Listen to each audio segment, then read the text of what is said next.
Hey guys, another D-Mod Slot Reviews here, and this is another Ninco 1 review. This is the Corvette car, and this is number 19. So we're just going to go straight to the product code. It's the 55003, and this is a Corvette Z06, and this is from Monza. So this raced out of Monza. So first of all, on the box, you've also got this GM licensing official product as well, and that's also on the Lamborghini and the Mercedes, so I forgot to mention that on both videos. And again, this is another one of those. Ooh, no, again, the box is kind of funny to open, but I didn't damage it this one, so I didn't damage any of them, which is good. And you got the retro screw, unscrew it. So there it is. There is the car. Nice Corvette. The only complaint really I have about these Ninco cars is the box, really. So, first things first, I'm going to talk about the motor, because I found so far on two cars they've had completely different RPMs to that of Scalextrics.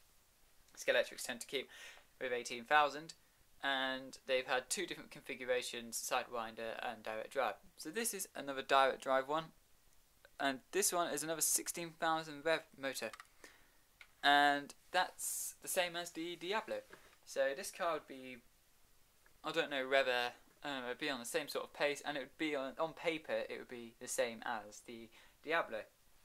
So it's got direct drive, which also would help it through corners. So I quite like Corvettes. My brother loves them, but this one is awesome in the way it looks. It's just this dark black with a couple of stripes on it, and it looks fantastic. And again, like the Diablo, it's got the magnet further back, whereas the Mercedes had it further forward.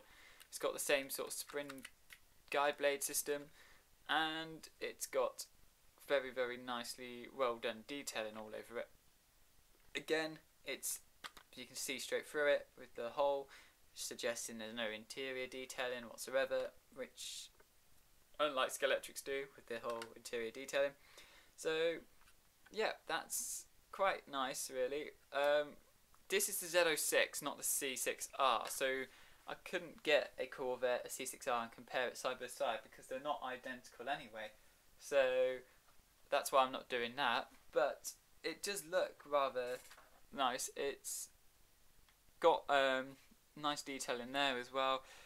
Bits that look like they can break off.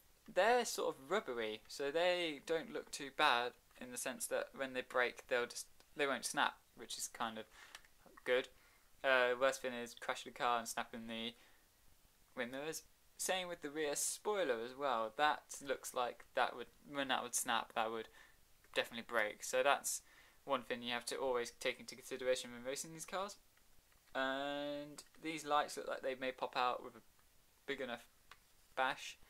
And also the diffuser bit at the bottom, at the front here, is always prone to a bit of chipping, bit of denting, getting crashed into barriers every so often.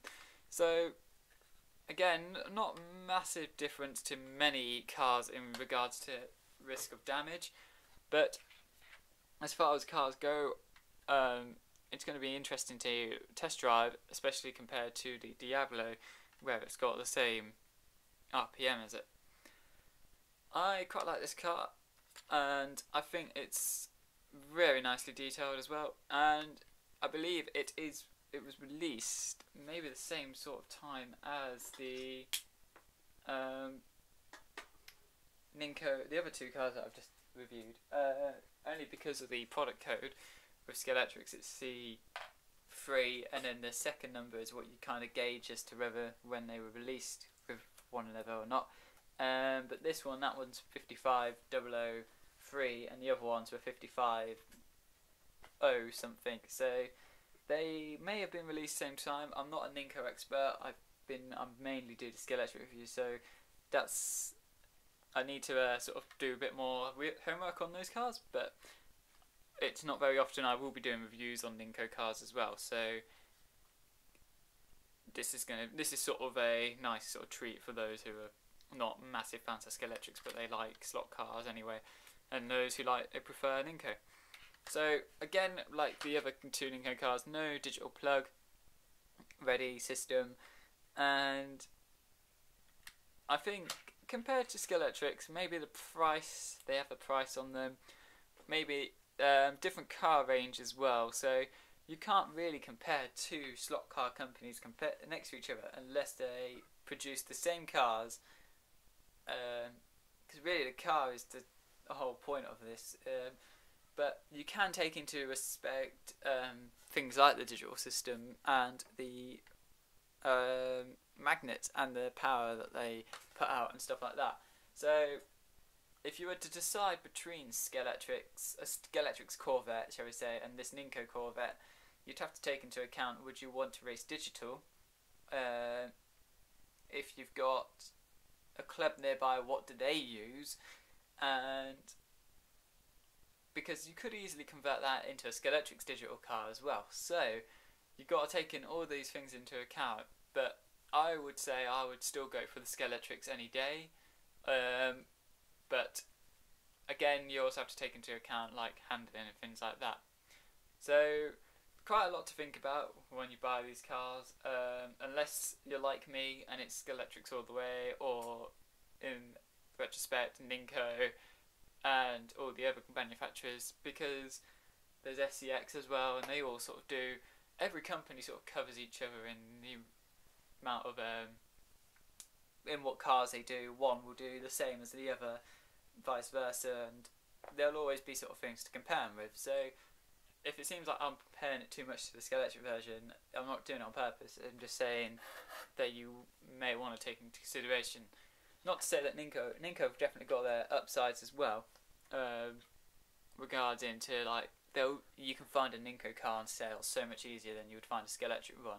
With the Skeletrix ones, it's always the ones that don't sell, whereas I can't go and that car that probably wasn't on sale, but the other two, the Mercedes and Diablo, two very well known, GT race cars, and on sale as well, which is fantastic. So maybe Skeletrix need to think about more sale, making it more, because they're the most accessible to the public, but they need to be able to put their products on sale as well, as because these guys, they're nowhere. You don't go into a shop, you don't go into Model Zone, you see a Ninco section, you only see Skeletrix section.